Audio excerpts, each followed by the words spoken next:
d'aller écouter cette belle chanson qui parle du Congo. Alors, on va commencer tout de suite avec notre invité, Monsieur Olenga, à qui je dis bonjour. Bonjour, bonjour, ma sœur Risndala. Oui, bonjour, Bonjour. Monsieur Olenga. Je suis vraiment contente que tu aies accepté l'invitation. À travers les réseaux sociaux, on est capable de lire certains messages, certains commentaires et parfois on a des prises de position, mais là, on pense que c'est important pour nous en tant que diaspora d'essayer de parler de tout ce qui se passe à travers le Congo. Ok, Alors, je vais saluer tous ceux qui sont connectés. Comme je dis, je ne suis pas en mesure de voir exactement qui est connecté, mais par contre, pour l'instant, je suis capable de voir les cœurs que vous envoyez. Je suis capable de voir des commentaires que vous mettez en ce moment, mais sûrement que plus tard, au courant de l'émission, je ne pourrai pas lire vos messages, malheureusement. Mais par contre, ça va me faire plaisir de revenir en arrière et de lire vos messages et commentaires. Alors, tout de suite, je veux demander à M. Olenga, est-ce que vous pouvez vous présenter à ceux qui ne vous connaissent pas? alors bonjour, bonjour à tout le monde, bonjour à ceux qui sont connectés ceux qui ont sacrifié leur temps pour nous suivre pendant ces laps de temps.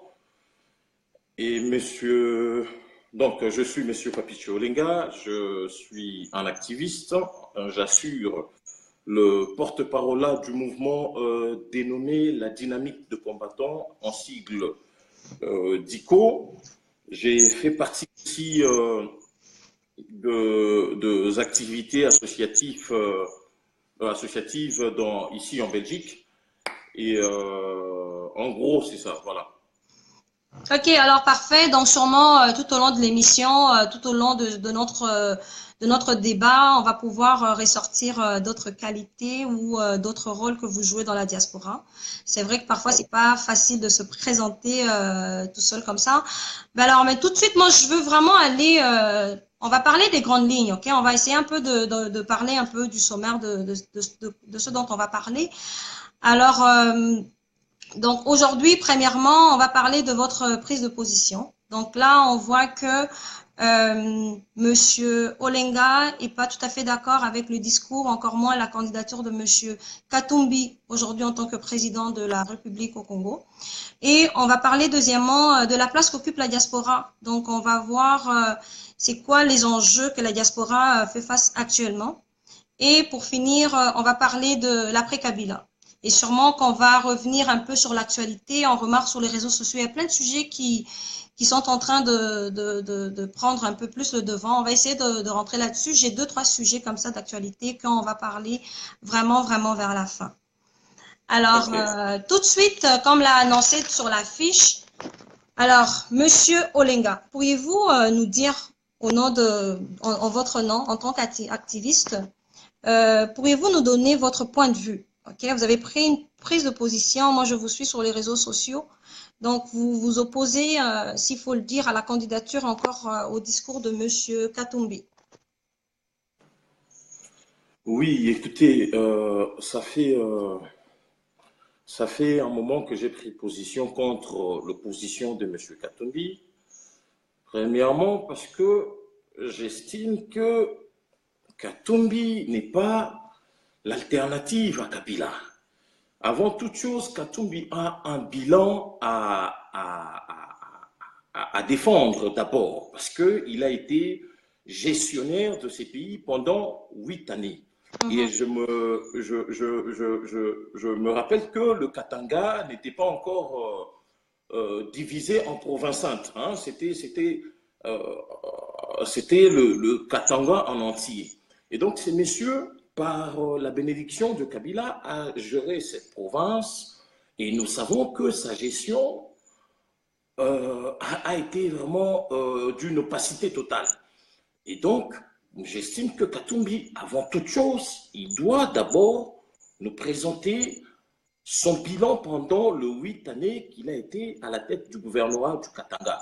Katumbi a démantelé les entreprises publiques. Il a renvoyé les gens, des millions de gens, des centaines de gens plutôt, au chômage. Et quand il démantelait ces entreprises publiques, c'était au profit de ces entreprises privées à lui. mhm, Et donc, il doit expliquer tout ça au peuple congolais. Et je me dis aussi que qu'est-ce que Katumbi n'a pas fait pendant le 8 ans qu'il était gouverneur qu'il fera quand il sera président au Congo. Parce que démocrate, on ne les devient pas. Comprenez, quelqu'un qui a géré la province d'une dictature aussi atroce, hein, d'une violence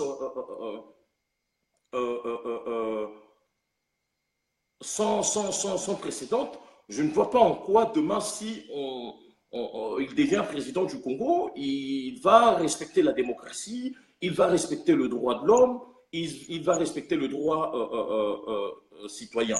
Donc, honnêtement, moi, Katumbi ne m'inspire pas confiance. Katumbi, je ne le vois pas comme une alternative à Kabila, comme une partie de la communauté internationale veut nous présenter. Donc, voilà un peu. Et si je veux un peu plus loin en lisant le programme, parce que les critiques doivent se faire sur base de projets. Hein? Je n'ai pas un rancœur personnel contre M. Katumbi. C'est un homme politique. Je l'attaque sur ses idées, sur son programme politique. Et quand je lis, je vois ce qu'il a proposé il y a à peine 1 ou 2 mois en Afrique du Sud, mais c'est un programme néolibéral. Au Congo, on n'a pas besoin d'un néolibéral pour l'instant. Nous, il nous faut prendre ce qui est bien, ce qui est positif du côté de la gauche, donc de socialistes, prendre aussi ce qui est positif du côté de libéraux, disons, faire une mixité de meilleures des idées qui sortent de ces deux tendances, de ces deux courants politiques, pour faire un projet bâti sur le changement social de Congolais. Et alors, quand je lis le programme de Katumbi, mais je me dis que ces gars, une fois qu'il accède à la tête de ces pays, mais je me jure que Katumbi va vendre les entreprises publiques, il va privatiser les entreprises. Donc, ça sera vraiment le programme du pur libéralisme. Or, au Congo, on n'en a pas besoin. Donc, rien que sur le projet qu'il a présenté, hein, d'ailleurs un projet farfelu, je trouve que ces messieurs ne pas aptes, n'est pas capable de diriger ces pays. Et les Congolais ne doivent surtout pas faire cette gravissime erreur de l'accorder la confiance ou de l'amener jusqu'au point de diriger le Congo. Mais ouais, mais n'est-ce pas que ces Congolais-là, quand on parle au niveau du Katanga, n'est-ce pas ceux-là qui lui ont fait confiance? Et quand on parle de Katumbi aujourd'hui en tant que en tant que l'ancien gouverneur du Katanga, n'est-ce pas que nous avons vu des changements? Donc là, on parlait aussi, n'est-ce pas, lui parmi ou si pas le meilleur gouverneur? Parce que certains ministres l'ont même mentionné que c'est à travers lui qu'ils ont eu, comment est-ce qu'ils pouvaient diriger aussi le Congo. Non, c'est ce qu'on nous a fait croire. Hein? On nous a fait gober que Katumbi était les meilleurs. Ma soeur, c'est que le Katanga produisait mensuellement ou annuellement. Est-ce que Katumbi rétrocédait au gouvernement central? Mais l'écart est énorme. Ces gars ont installé une véritable mafia au Katanga. Et tu sais que ces gens-là, comme ils ont le moyen financier, ils contrôlent les médias. Et justement, ils ont fait cette propagande de nous faire croire que Katumbi était les meilleurs. Katumbi a amélioré la situation de Congolais vivant au Katanga. Mais allez voir, renseignez-vous auprès des Katangais. Vous allez voir ce que ce monsieur a fait. Il a dilapidé, je vous dis que, ces messieurs, j'ai souvent l'habitude de les dire que c'est un génocidaire financier. Katumbi, c'était lui et lui seul. D'ailleurs, si vous allez voir les anciennes vidéos de de ces gens-là qui lui sont proches aujourd'hui, comme Jean-Claude Mouyambo, mais vous allez vous rendre compte que Katumbi, mais c'est pas celui qu'on nous présente là. Hein? On nous présente quelqu'un de meilleur, d'un bon gestionnaire, d'un agneau. Mais je crois que Katumbi, c'est un loup. C'est un loup. Mais tu sais, en ce moment, c'est un peu comme si on parlait de sa crédibilité. Tu sais, quand on parle de sa crédibilité, moi, ben, c'est vrai qu'on regarde de tout un peu de loin, comme on dit, et qu'on essaie toujours de nous montrer une facette par rapport à ce que nous, on ne vit pas, justement. Mais quand on parle de Katumbi aujourd'hui, il y a quand même des points qui laissent à croire que ce serait un meilleur candidat pour les élections à venir. C'est vrai Non, je ne pense, qu'on a eu à non, voir... pardon? je ne pense pas. Je ne pense pas qu'il soit meilleur. Tu sais, le candidat idéal hein, n'existe pas. Le profil idéal n'existe pas. Mais il y a des gens quand même à qui nous pouvons faire confiance. Hein. Ne soyons pas un peuple bête, un peuple mouton. On se laisse avoir comme ça parce qu'on nous présente, il a des moyens et que la presse étrangère nous présente comme Katumbi, c'est lui qui va nous faire, qui va décoller ces pays. Ça, c'est faux. Mhm. Il y a des gens, je ne cesse de le dire, un monsieur comme Denis Mukwege, si ces peuples essayent de le soutenir, de le pousser. Si nous avons cette chance-là d'avoir Denis Mukwege à la tête du Congo, je vous jure que le pays va décoller. C'est un monsieur qui a une probité morale, mais sans tâche. Vous voyez? Et c'est un monsieur dont d'abord, il n'a jamais géré le pays, il n'a jamais participé à un gouvernement quelconque. Et donc, c'est une personnalité politique vierge. Et d'après tout ce qu'on voit, tout ce qu'il fait, c'est ce genre de personnes-là qu'on doit porter, que le peuple doit porter. Hein. Mhm. Comme je l'ai dit tout à l'heure, Katumbi a un bilan. Katumbi n'est pas neuf dans le paysage politique congolais. Il a géré cette province pendant 8 ans. Mhm. Donc, là, un bilan à présenter. Et si on doit l'attaquer, c'est sur base de ces bilans-là. Et nous savons tous que les bilans de ces messieurs est criminel. Bon, Katumbi, ben, en tout cas, comme on dit, c'est que on essaye comme de porter un jugement toujours par rapport à ce qu'on voit de l'extérieur. Certainement que ben, c'est un humain, certainement qu'il a des qualités, aussi des défauts. Mais en tant que gouverneur, comme on l'a dit tantôt, oui, il a présenté un bilan ou un plan pour un discours pour les prochaines, ben, pour la poursuite de ses entreprises au niveau de sa de son groupe. Mais on a vu aussi, par exemple, que Katumbi a quand même pu avoir une bonne gestion. C'est quand on dit en tant que gestionnaire, oui, on va voir qu'il a les entreprises et tout, mais aujourd'hui, c'est lui le président de l'équipe tout-puissant Mazembe. C'est quand on regarde ah, encore sur ce domaine-là, tu sais, moi je suis amoureuse du football, c'est quand on regarde aujourd'hui le tout-puissant Mazembe, c'est une équipe qui parle, qui se fait parler d'elle à travers le monde, non seulement à travers l'Afrique. C'est aujourd'hui cette équipe qui est gouvernée par Monsieur Katumbi, qui a son propre stade. C'est un peu comme nous ici qui vivons en Europe. C'est moi, hier, j'étais au soccer, j'ai vu, on a l'équipe tout-puissant Mazembe qui a leur propre stade et aussi qui possèdent leur avion. Tu sais, ils ont gagné la Coupe du monde des clubs. Donc aussi, mais ça, c'est...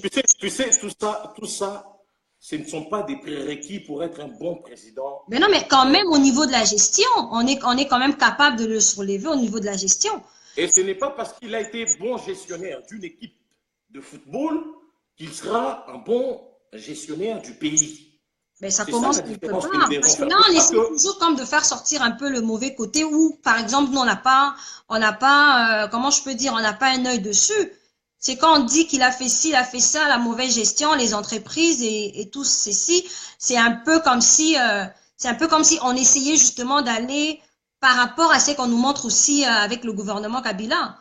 Est-ce que tout ça, ça revient un peu dans ces cercles vicieux-là où quelqu'un qui était avec le mouvement Kabila qui est plus là et qui sort et directement on voit le mauvais côté de cette personne-là? Est-ce que c'est un peu ce revers de la médaille-là qui m'inquiète un peu aujourd'hui quand on parle de M. Katumbi, tu sais, par rapport au niveau international, justement, quand aujourd'hui on a une date pour les élections, c'est grâce au lobbying que monsieur Katumbi a lancé à travers... non, non, non, non, non. Faut pas dire ça. Faut pas dire ça. Je reviens d'abord sur ce que tu as dit tout à l'heure. mhm, Katumbi, gestionnaire de son équipe, en tout cas, là, c'est son terrain de prédilection. Là, il est sur sa tasse de thé. mhm. Donc, moi, je préfère même qu'il reste dans ces domaines de football au lieu de venir nous faire croire que c'est lui qui va transformer le Congo. Vous voyez? Et tout à l'heure, je disais que ce n'est pas parce qu'il il a quand même un bilan positif par rapport à la gestion de son équipe, qu'il fera un bon président. Non, ça n'a rien à voir avec tout ça. Sur ce que tu viens de dire tout à l'heure, c'est les systèmes qu'on doit changer. Hein. Quand tu dis que, par exemple, quand la personne fait partie de la Kabylie, on le louange, on le déifie, et après, dès qu'il part, on voit qu'on est On un veut petit peu le nez salir, au on essaie bateau. de salir son image, et c'est ce qu'on voit avec monsieur Katumbi. C'est quand il était à la tête en tant que gouverneur et quand il a eu d'autres postes comme député national et provincial. C'est tout ça, tout allait bien. C'est quand il tourne le dos au mouvement Kabylie, justement, qu'on voit que c'était pas une bonne personne et qu'il est accusé de tout sauf de rien. C'est vrai. Mais moi, j'ai un œil du peuple. Moi, je suis les citoyens, je suis le peuple. Et moi, quand je regarde Katumbi, je le vois surtout sur ce qu'il a fait hein, dans le passé, quand il avait le pouvoir. Est-ce que Katumbi a été un démocrate? Est-ce que Katumbi a soutenu les organisations de droits de l'homme? Est-ce que Katumbi a été un bon gestionnaire? Mais sur toutes ces questions-là que je peux me poser, je peux les dire que Katumbi, ce qu'on nous montre, c'est que la presse occidentale veut nous faire avaler de cette personne, n'a rien à voir avec ce qu'il est en réalité. Parce que si j'évoque certains éléments de preuve que j'ai en ma possession, on voit que Katumbi, c'est vraiment, c'est de la mafia qu'il a installé au Katanga. L'histoire de coulage des minerais, l'histoire de vente d'uranium. Ma soeur, je te dis que non, il y a des gens que nous pouvons soutenir pour présider ces pays. Il y a des gens que nous pouvons porter pour remplacer Kabila, pour présenter comme alternative à Kabila, mais pas Katumbi. Surtout pas Katumbi. Mais comme on dit Et toujours, personne, aussi, mais moi, malheureusement, je n'ai pas toutes ces preuves-là que vous avez en votre possession. et Mais ne je te pense laisse pas que mentir, par rapport à ce qu'on est en train ne te de se laisse pas dire, c'est mentir, sûr qu'il y a ceux les, qui sont de Katumbi qui vont pouvoir me contacter parce que là, je vois même des messages. Il y a des personnes qui souhaiteraient justement donner leur point de vue par rapport à ça. Mais encore là, ne c'est te laisse, vraiment au niveau de qu'est-ce qu'on aimerait vraiment voir. Est-ce que c'est parce qu'on porte un certain chapeau qu'on essaie justement de tourner le dos à une personne qui, en tout cas, à date, qui essaie de faire peur justement au gouvernement en place? ne te laisse surtout pas mentir que c'est Katumbi qui a lobbyé pour que nous ayons la date des élections. C'est Ben, on vrai l'a vu. que Ben, le on l'a vu. Katumbi a une part, hein, il a une part dans tout ce qui se passe. Mais ce n'est pas Katumbi qui a fait que nous ayons une date d'élection. Ce n'est pas le. Non, c'est le peuple congolais Mais non, qui mais on l'a veut. vu quand même à travers le Et lobbying le de M. combat, Kabila, pardon, de M. Katumbi, que Mme Niki est descendue à Kinshasa et 48 heures plus tard, nous avions eu une date pour, pour la préparation justement le calendrier électoral. C'était mais le justement calendrier le électoral, ça a lobbying de été M. demandé Katumbi quand. qui disait ça. Le, le calendrier électoral, ça a été demandé avant même que Katumbi rejoigne l'opposition. Souviens-toi, en 2015, 2016, 2014, 2015, Katumbi faisait encore partie du clan. Hein, il était encore gouverneur du Katanga. Mais ici, dans la diaspora, je me rappelle avec les assemblées citoyennes que nous avons organisées ici au niveau de la Belgique, nous avons réclamé la publication du calendrier électoral. Et à l'époque, c'était avec M. Malmal. Nous avons organisé des manifestations pour la publication de ces calendriers. Et il y a des gens même qui sont morts pour ça.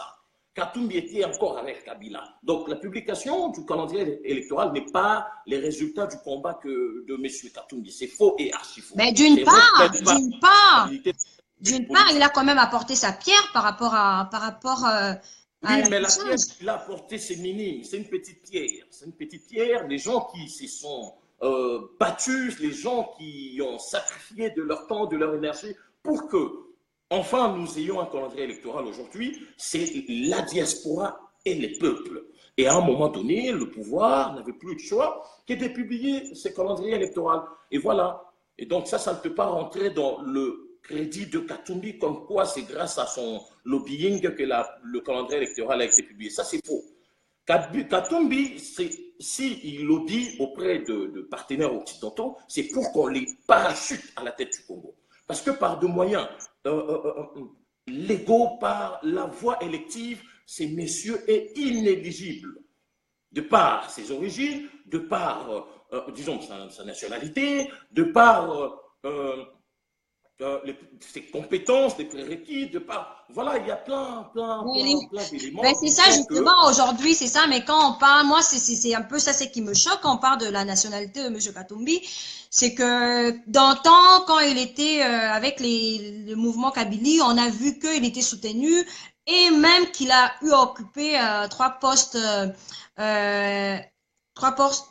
importants au Congo. Tu étais député provincial, député national et même gouverneur du Katanga. Si en ce moment-là, on parlait pas de sa nationalité, c'est quand il tourne le dos et qu'après que tout ce qui est attrait à sa nationalité fasse surface. Moi, je trouve que, comme on disait tantôt, c'est vraiment comme tu es de notre côté, on te soutient. Une fois que tu es parti, on essaie de faire ressortir tout ça.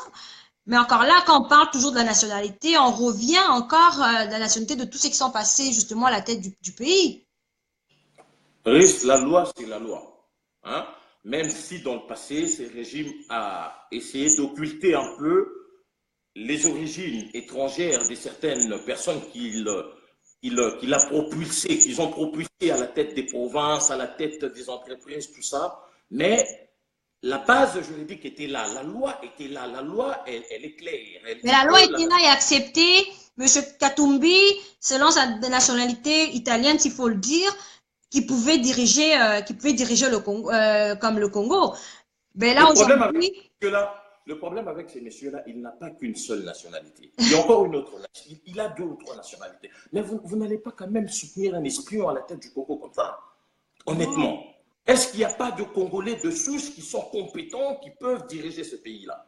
Est-ce qu'il n'y a pas de Congolais de souche qui sont en mesure, qui sont capables de diriger ce pays-là? Pourquoi on doit seulement nous trouver des personnes qui ont des origines un peu, voilà, pour diriger? Mais c'est pas normal. C'est pas normal. C'est pas normal.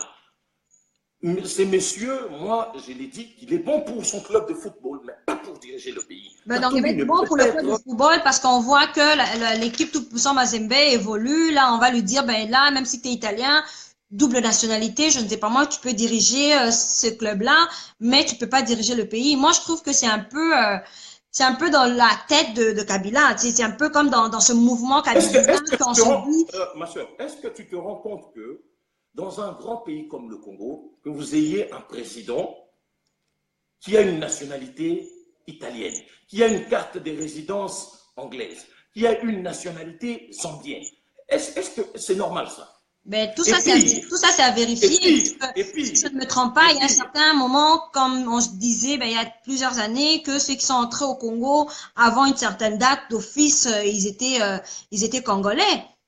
C'est un peu trop taché au niveau de, comme on dit, les lots aux anayo, au soutenir yo, lobby au KI, donc au changer. C'est un peu.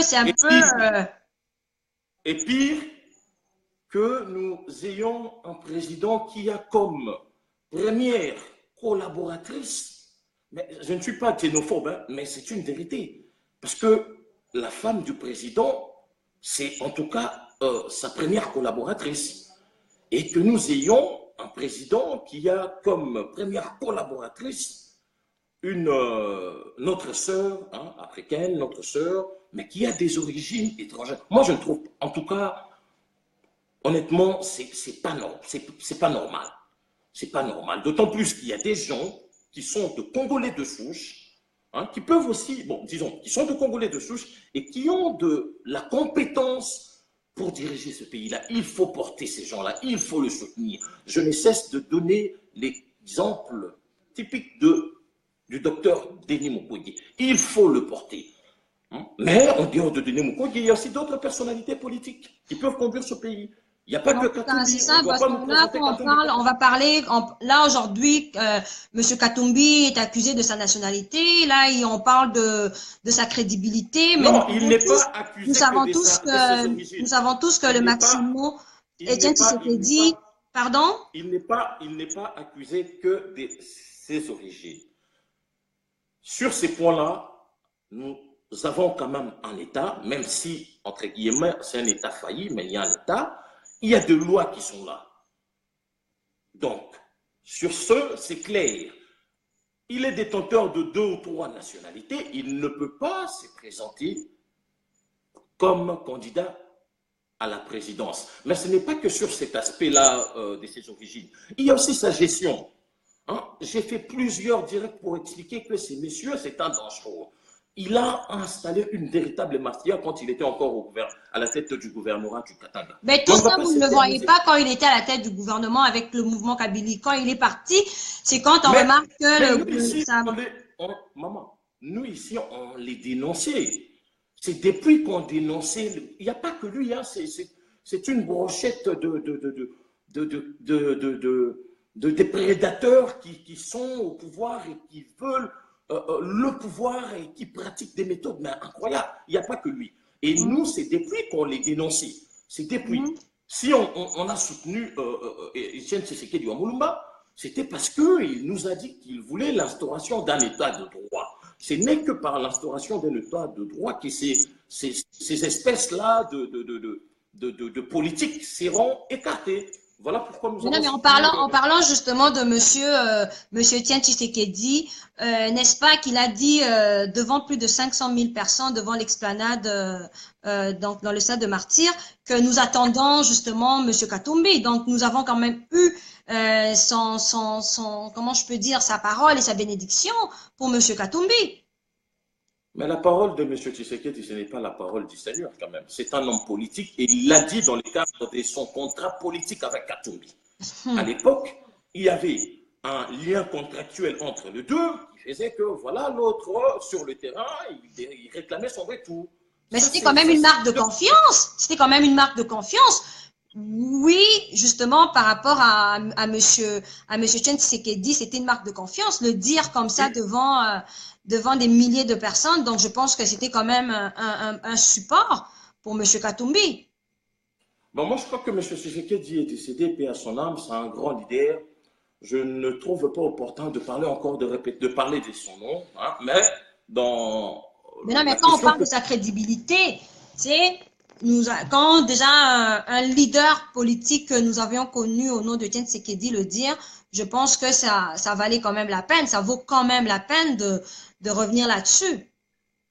Non, mais c'est ce que j'ai dit tout à l'heure. Ce n'est pas parce que Tshisekedi nous parle de Katumbi qu'on doit. Et d'ailleurs, si je dois être franc, c'est Tshisekedi qui l'a aidé un peu à avoir un peu cette crédibilité au niveau de la diaspora parce qu'ils se sont coalisés. Mais même si Katumbi, ça ne passe pas. Katumbi ne fait pas l'unanimité. C'est vrai qu'il n'y a personne qui fait l'unanimité. Mais Katumbi, il traîne encore des casseroles. Et avant qu'il se présente à n'importe quel poste dans ce pays-là, il doit d'abord nous dire qu'est-ce qu'il a fait des 26 combattants qu'il a déportés de l'Afrique du Sud jusqu'au Katanga, qui ont disparu jusqu'aujourd'hui, hein, parce que leurs familles, leurs enfants le cherchent. Il doit nous dire ce qu'il a fait de 3 milliards de dollars de coulage des minerais par an. Il doit nous dire de la raison pour laquelle qu'il a décapité complètement la Gécamine. Hein, la société des transports, la SNCC. Donc, il doit nous expliquer tout ça. Tu comprends? C'est là où je disais que lui, il a un bilan à nous présenter avant de se présenter d'abord comme candidat ou quoi. Ce n'est pas une personnalité politique vierge comme Denis Mukwege, ce n'est pas une personnalité politique neuve qui se présente devant nous avec un projet neuf. Non. Katumbi il porte déjà un bilan et sur base de ces bilans-là, sur base de ce qu'il a fait, sur base de son comportement pendant qu'il était gouverneur, ben on peut tirer des conclusions si réellement ces gars est un démocrate ou pas. Mais moi, je pense que ce n'est pas un démocrate et il est loin d'adopter le méthode démocratique dans sa gestion. Donc, Katumbi, si nous commettons cette grave erreur de porter ces messieurs-là, de soutenir ces messieurs-là pour que une partie de la communauté internationale le bombarde à la tête du Congo, eh bien, les amis, le Congolais, je ne cesse de les dire que nous allons cracher du sang. Et Katumbi fera pire. Je pèse bien mes mots. Je dis que Katumbi fera pire que Kabila. Bon, on aimerait vraiment voir la suite et puis justement essayer de comprendre un peu tout ça. Selon les dires ou selon les publications, il devrait être au Congo au mois de juin. Donc, on verra qu'est-ce qu'il en est. Non, risque. Ça, c'est ce monsieur-là, je me demande s'il n'a pas reçu la mission de venir distraire la diaspora, les gens qui sont dans le combat de manière active et honnête. Hein? Je me pose cette question-là. Tu sais combien de fois qu'il a annoncé son retour? Ça, c'est la 5e ou la 6e fois. Et ça, Mais ça par ne fait rapport pas à sa sérieux. sécurité, par Pardon, rapport à sa pardon, sécurité, il ne pardon, peut pas pardon. retourner Ce au n'est pas Congo comme ça sérieux. sans pour autant, Pardon, parce que là, pardon. le gouvernement Ce congolais n'est a pas, refusé de prendre. ce n'est pas du tout sérieux pour un homme politique. Katumbi, je vais vous dire une vérité, Katumbi, même s'il est amnistié, même s'il est gracié, Katumbi ne rentrera jamais, alors jamais au Congo. Tout ce qu'il est en train de faire, ça je te dis, hein, ce monsieur ne rentrera jamais, jamais au Congo. Il peut bénéficier de mesures, de la mesure de décrispation, politique. Katumbi ne rentrera jamais. Et là, nous assistons à un effet d'annonce. À chaque fois qu'il nous annonce son retour, je ne sais pas si c'est pour faire monter les enchères, je ne sais pas pourquoi il le fait, mais il ne rentrera jamais. Parce que, voilà, le problème, le vrai problème qu'il a éjecté du pouvoir, ce n'est pas ce que nous connaissons. Ce n'est pas ce qu'on lit dans la presse écrite ou voilà. Hein? Donc, il y a autre chose qui fait que, voilà, qu'il ne rentrera pas, mais il n'a pas